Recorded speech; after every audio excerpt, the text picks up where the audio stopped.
Welcome to News 8 Media Telugu. We bring you the latest updates and stories that matter. Andhra Pradesh శాశ్వత రాజధాని Amaravati candle rally నిర్వహించిన MLA పాసం సునీల్ కుమార్. పలిచిన రాజధాని రైతు పోరాటం అమరావతిని రాజధానిగా చట్టబద్ధత కావడంతో ప్రజల్లో మిన్నంటిన ఆనందం బడం.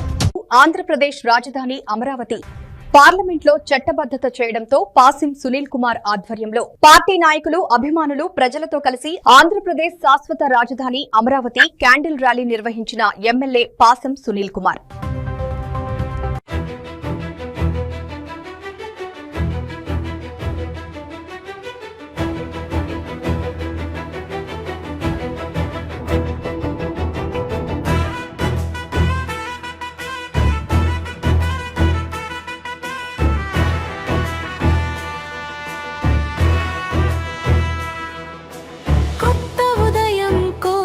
కలలు కట్టాం మన నేల మీద కొత్త ప్రపంచం చూశాం నమ్మకంతో చేతులు కలిపే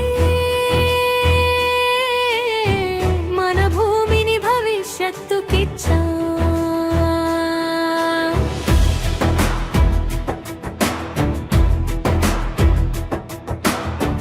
పంటల మధ్య పుట్టిన జీవితం పట్టణంగా మారుతుందని ఆశించా మన మట్టి ముద్దుల్నిచ్చి మన పిల్లల రేపటిని కాపాడా.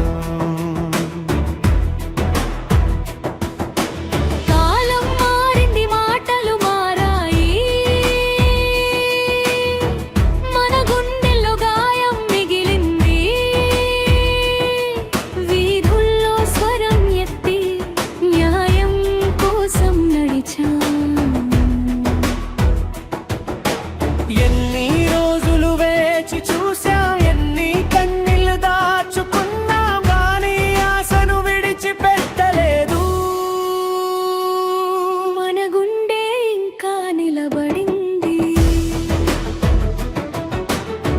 మన నేల కథ ఇంకా ముగియలేదు, మన స్వరం ఇంకా ఆగలేదు.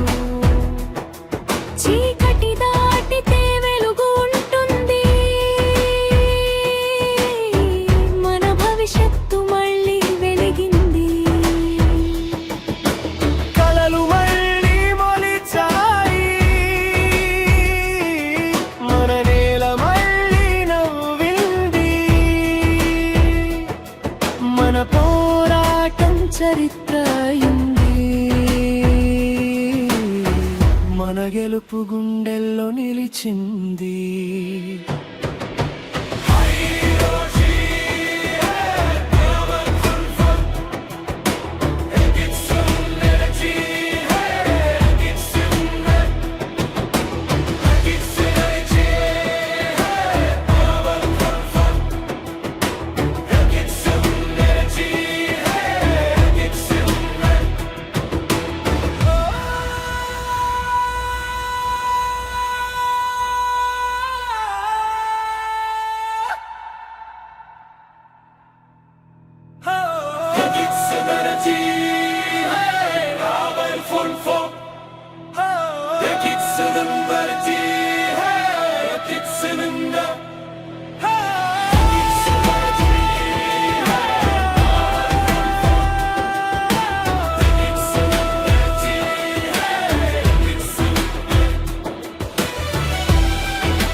దాదాపు 12 సంవత్సరాలు వచ్చింది.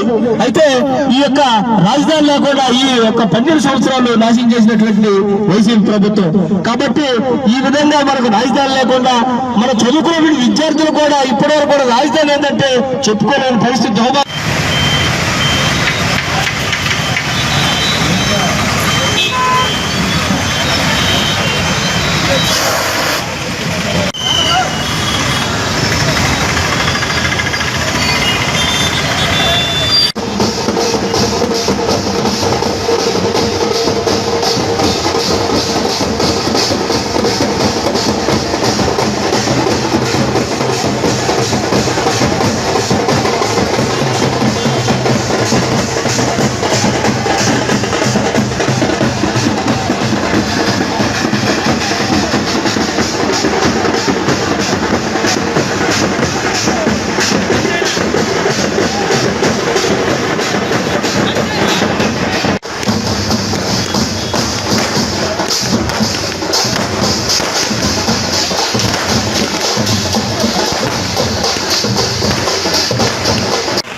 వెనకొండి ఆశీర్వాదాలు ఇచ్చినటువంటి మా ప్రధానమంత్రి మా మోడీ గారికి, అలాగే పెద్దలు, ఈ రాష్ట్ర భవిష్యత్తుని కాంక్షించేటువంటి ఏకైక వ్యక్తి, మేధావి మా ముఖ్యమంత్రి, మన ముఖ్యమంత్రి నారా చంద్రబాబు నాయుడు గారికి, అలాగే ఈ అమరావతి విషయంలో చంద్రబాబు నాయుడు గారికి ఏ షరతులు లేకుండా సపోర్ట్ ఇచ్చినటువంటి నిజాయితీపరుడు, ధైర్యశాలి అన్న పవన్ అన్న గారికి, అలాగే అమరావతి బిల్ పార్లమెంట్లో పాస్ అయిన వెంటనే ఢిల్లీ బయలుదేరి ప్రధానమంత్రి గారికి కృతజ్ఞతలు చెప్పినటువంటి మన భావి భారత మన నాయకుడు నారా లోకేష్ గారికి, ముఖ్యంగా రాజధాని రైతులకు, అట్లాగే తెలుగుదేశం పార్టీ కార్యకర్తలకి, నాయకులకి, జనసేన పార్టీ కార్యకర్తలకి, నాయకులకి,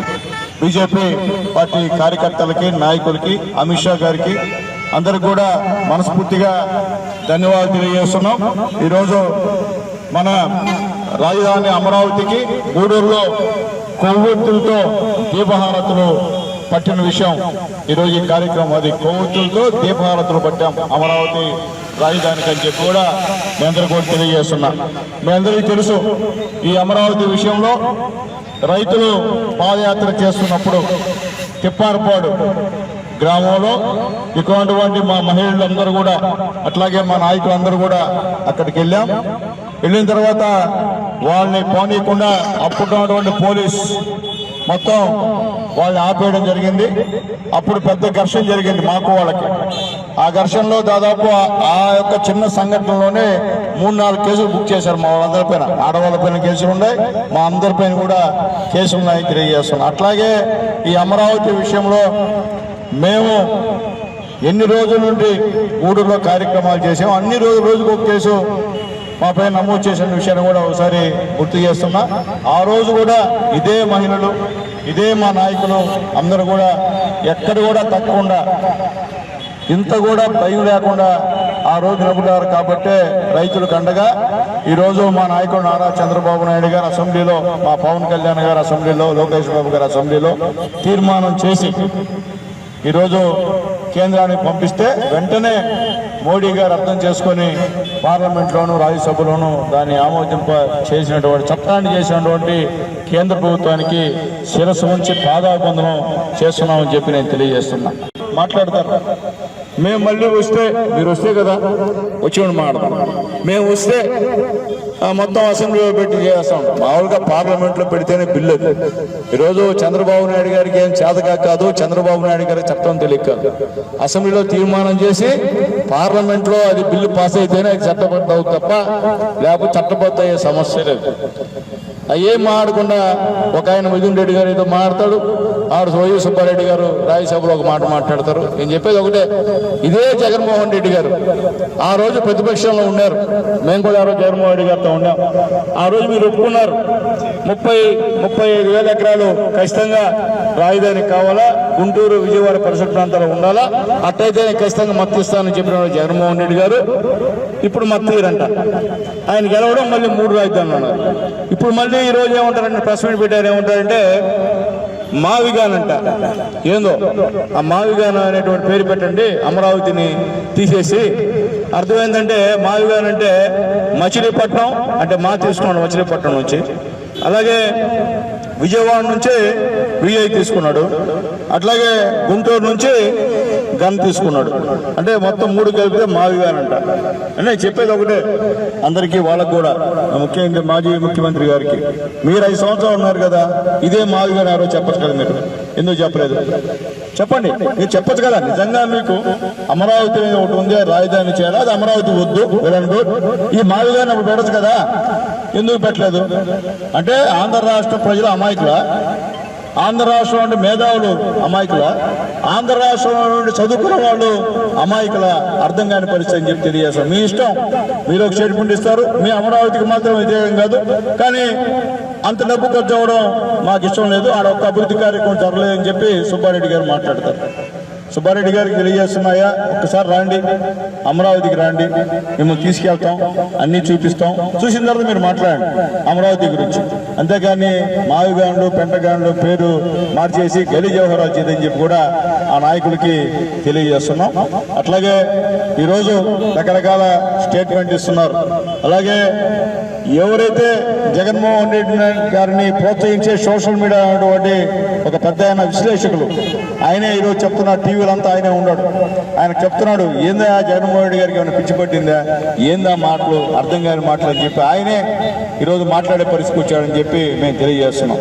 మీరు నిజంగా ఈ రాష్ట్ర అభివృద్ధిని కాంక్షించే వాళ్ళైతే దాదాపు 34,000 ఎకరాలు ఒక్క చంద్రబాబు నాయుడు గారు మాట విని ఎటువంటి షరతులు లేకుండా బేషరతుగా ఫ్రీగా ఇచ్చే రైతులని చెప్పి కూడా మేము ధైర్యంగా చెప్తున్నాం. ఏ నాయకుడి మాటని 34,000 ఎకరాలు ఎక్కడైనా సరే ఈ దేశంలో కాదు, ఈ ప్రపంచంలో ఎవరన్నా ఫ్రీగా ఇచ్చే పరిస్థితి ఉందా అని చెప్పి నేను తెలియజేస్తున్నా.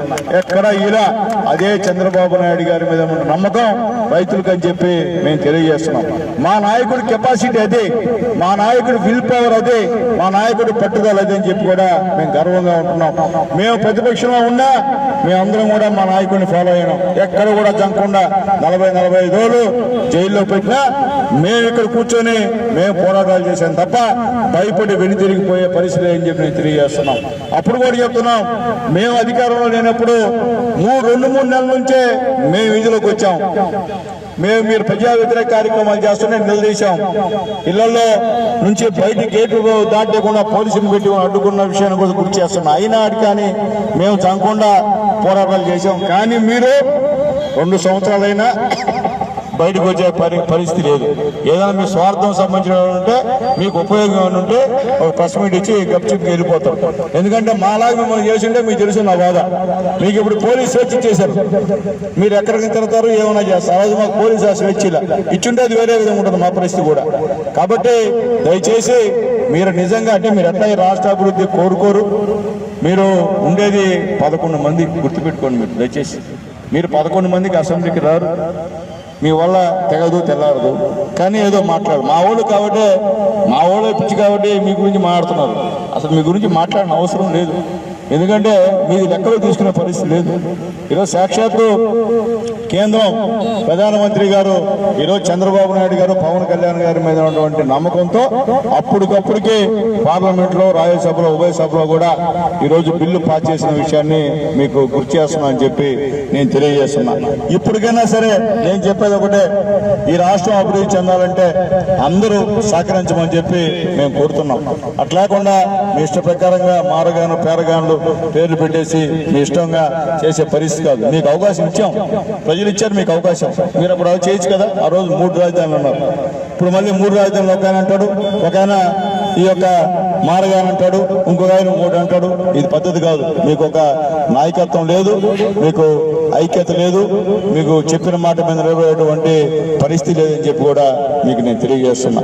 కాబట్టి ఈరోజు ఒక పండుగ వాతావరణం, రాష్ట్రం అంతా కూడా ఈరోజు ప్రతి దగ్గర పండుగ జరుపుకున్నారు. ఎందుకంటే ఇన్ని సంవత్సరాలకి ఈ ఆంధ్ర రాష్ట్రానికి ఒక రాజధాని పెట్టినటువంటి చరిత్ర చంద్రబాబు నాయుడు గారిది అని చెప్పి, పవన్ కళ్యాణ్ గారిది అని చెప్పి మేము ధైర్యంగా చెప్తున్నాం. చరిత్రలో వీరిద్దరి పేర్లు, ప్రధానమంత్రి గారి పేరు చరిత్రలో నిలబడే విధంగా ఉంటుందని చెప్పి కూడా మేము తెలియజేస్తున్నాం. అట్లాగే మేము ఎమ్మెల్యేగా ఉన్నప్పుడు ఈ అమరావతి రాజధాని రావడం కూడా మాకు కూడా చరిత్ర అని చెప్పి కూడా మేము తెలియజేస్తున్నాం.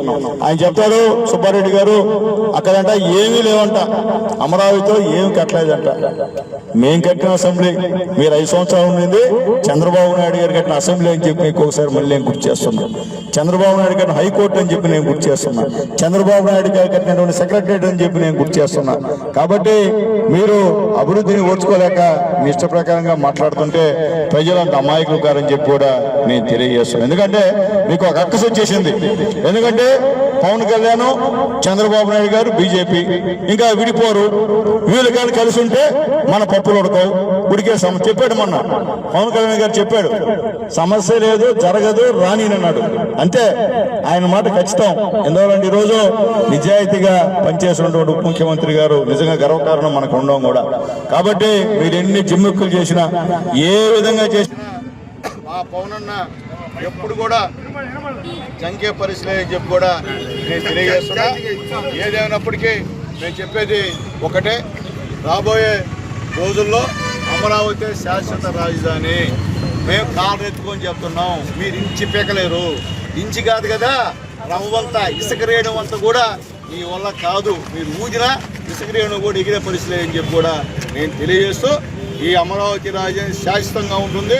ఎవరున్నా ఎవరు లేకపోయినా, ఎన్ని సంవత్సరాలు మా తరం మా యుగం అయిపోయినా ఈ అమరావతి రాజధాని ఈ రాష్ట్రానికి అని చెప్పి నేను తెలియజేస్తూ, అలాగే ఈ అమరావతి రాజధాని ఆంధ్ర రాష్ట్రానికి ఇచ్చినటువంటి మా మోడీ గారికి, మా పవన్ అన్నకి, మా చంద్రబాబు నాయుడు గారికి, ఆ ముగ్గురు దేవుళ్ళ ఆశీర్వాదం ఉండాలని చెప్పి, అలాగే మా పత్రికా మిత్రులు కూడా తెలియజేస్తున్నాం. మీకు కూడా తెలుసు, మీరు కూడా రాజధాని కూడా చెప్పేటువంటి పరిస్థితి. ఈరోజు ఆ పరిస్థితి లేకుండా ఈరోజు రాజధాని అంటే అమరావతి అనే చట్టబద్ధతతో వచ్చిన కార్యక్రమం ఈరోజు అని చెప్పి తెలియజేస్తూ, ఈరోజు ఈ కార్యక్రమంలోకి వచ్చినటువంటి ముందుగా మా యువతకి మనస్ఫూర్తిగా పేరు పేరున ధన్యవాదాలు తెలియజేస్తాం. మన గుండె